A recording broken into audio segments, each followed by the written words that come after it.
ہمارے ارادوں کے وسیلہ سے ہم اپنی اپنی مرضی کرتے رہتے ہیں، لیکن خداوند کی مرضی کو پورا نہیں ہونے دیتے۔ پڑھی بیٹی آگے۔ کہ تو ان سے کہہ، رب الافواج یوں فرماتا ہے۔ اور کلام مقدس میں لکھا ہے کہ تو ان سے کہے، رب الافواج یوں فرماتا ہے، میری طرف رجوع ہو۔ اور لکھا ہے کہ تم میری طرف رجوع ہو۔ رب الافواج کا فرمان ہے، رب الافواج کا فرمان ہے، تو میں تمہاری طرف رجوع ہوں گا۔ کلام مقدس میں لکھا ہے کہ تم میری طرف رجوع ہو تو میں تمہاری طرف رجوع ہوں گا۔ رجوع کا مطلب ہوتا ہے کہ جو کام ہم کرتے ہیں ان کو چھوڑ دینا جو یسوع کے خلاف ہے اور یسوع کی طرف رجوع لانا۔ رجوع کا مطلب ہوتا ہے خداوند پر ایمان لانا۔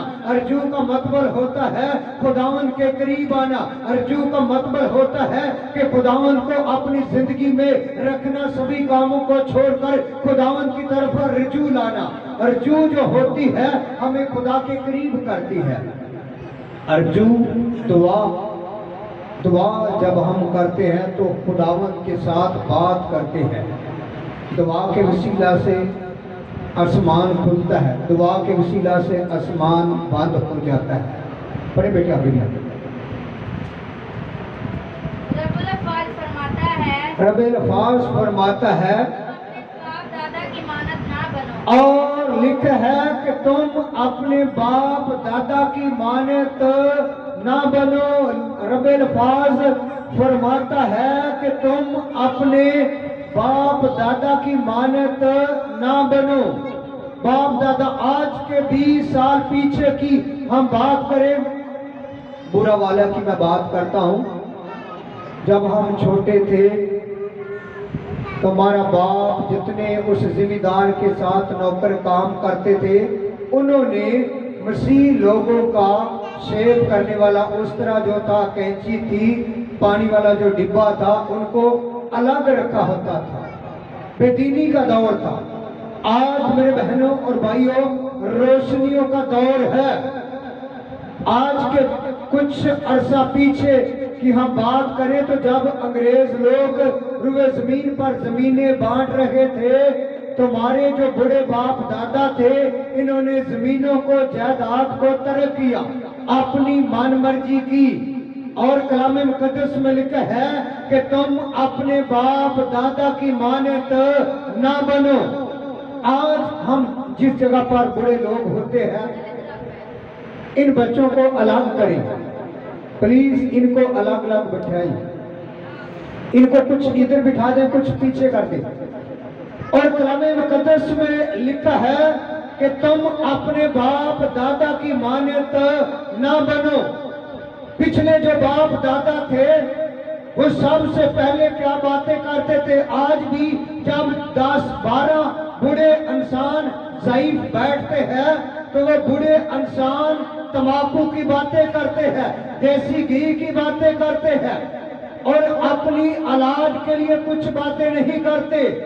آج کے جتنی نوجوان نسل ہے، انٹرنیٹ پہ مجھے 3 دن پہلے ایک ویڈیو ملی، ایک بہن تھی، اس کا شوہر اس دنیا سے چلا گیا لیکن اس نے شادی نہیں کی، ان کے بھائی کے بچے تھے لیکن وہ ان کو بھی پالتی رہی۔ لیکن چھوٹی بیٹی کے ساتھ میڈیا والے لوگوں نے سوال کیا کہ بیٹی آپ پڑھتی ہیں لکھتی ہیں؟ بہن کو کہنے لگے کہ ہمیں بتائیں آپ کیا کام کرتی ہیں؟ وہ کہتی کہ میں محنت مزدوری کرتی ہوں اور اپنے بچوں کو ان کے بچوں کو پالتی ہوں، میں نے دوبارہ شادی نہیں کی۔ اور چھوٹی بیٹی سے سوال کیا میڈیا والے نے کہ آپ کیا بننا چاہتی ہیں؟ ابھی وہ چھوٹی بیٹی ہے، وہ کہنے لگی کہ میں 16 پڑھوں گی اور 16 جماعتاں کر کے اچھی پروفیسر بنوں گی۔ بیٹی چھوٹی ہے لیکن سوچ اتنے لیول کی ہے۔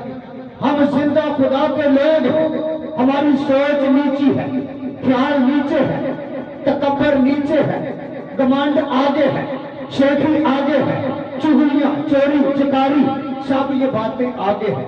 اور لکھا ہے کہ تم اپنے باپ دادا کی مانند نہ بنو۔ باپ دادا کو لوگ انگریز لوگ زمینیں دیتے رہے، لیکن ان لوگوں نے زمینوں کو ترک کیا۔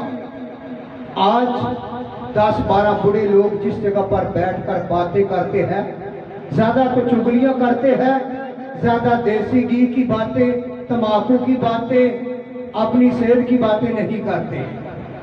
ہمارے پاس بہت پرانا تمباکو تھا، ہم نے اس کو استعمال کیا۔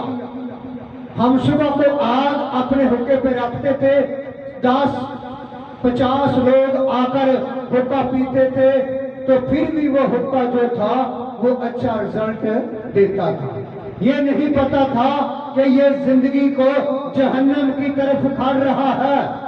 آج جتنے لوگ حقہ پینے والے ہیں، سبھی لوگ جب صبح وقت 4 بجے اٹھتے تھے تو اپنی بیوی کو کہتے تھے کہ ہمارے لیے آگ جلائیں، ہمیں حقہ تازہ کر کے دے۔ اگر حقہ پینے والے لوگ صبح 4 بجے کو چھوڑ کر خداوند کی حضوری میں جھکے تو وہ سبھی لوگ ولی بن جائیں، خداوند کے بیٹیاں اور بیٹے بن جائیں۔ سوچ ہی کچھ اور ابلیس نے کر دی ہے۔ پڑھی بیٹی آگے بھی۔ تم اپنے باپ دادا کی مانند نہ بنو، اور لکھا ہے کہ تم اپنے باپ دادا کی مانند نہ بنو۔ کیا یوں لکھا ہے کہ تم اپنے باپ دادا کی مانند بنو، بلکہ لکھا ہے کہ تم اپنے باپ دادا کی مانند نہ بنو۔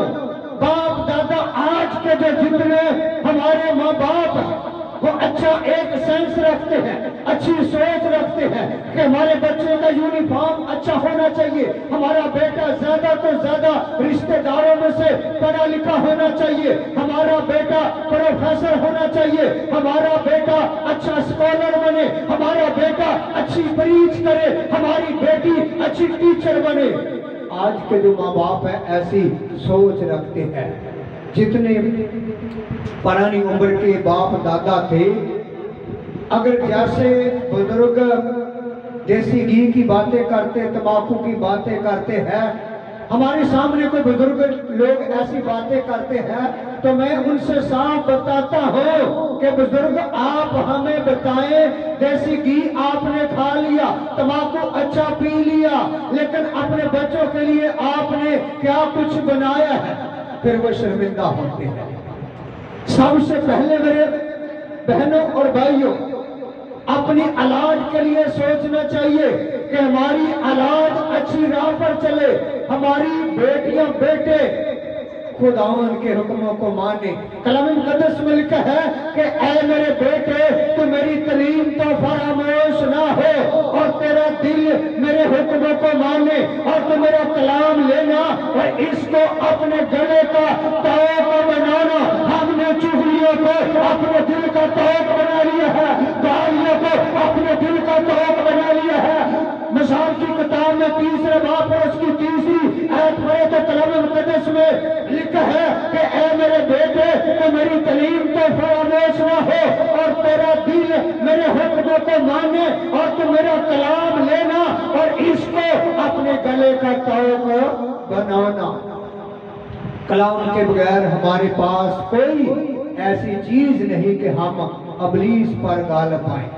واحد خدا کا زندگی بخش کلام ہے جو انسانوں کو گندی سوچ سے بچاتا ہے، گالیوں سے بچاتا ہے، حسد سے بچاتا ہے، چگلی چگاری سے بچاتا ہے۔ جس کے اندر خدا کا کلام رہتا ہے ہمیشہ وہی جان دینے تک یسوع کے لیے برداشت کرتا ہے۔ کلام مقدس میں لکھا ہے کہ 10 دن تک مصیبت اٹھاؤ گے مگر جان دینے تک وفادار رہو گے تو تب تجھے زندگی کا تاج ملے گا۔ کلام مقدس میں لکھا ہے کہ تم اپنے باپ دادا کی مانند نہ بنو۔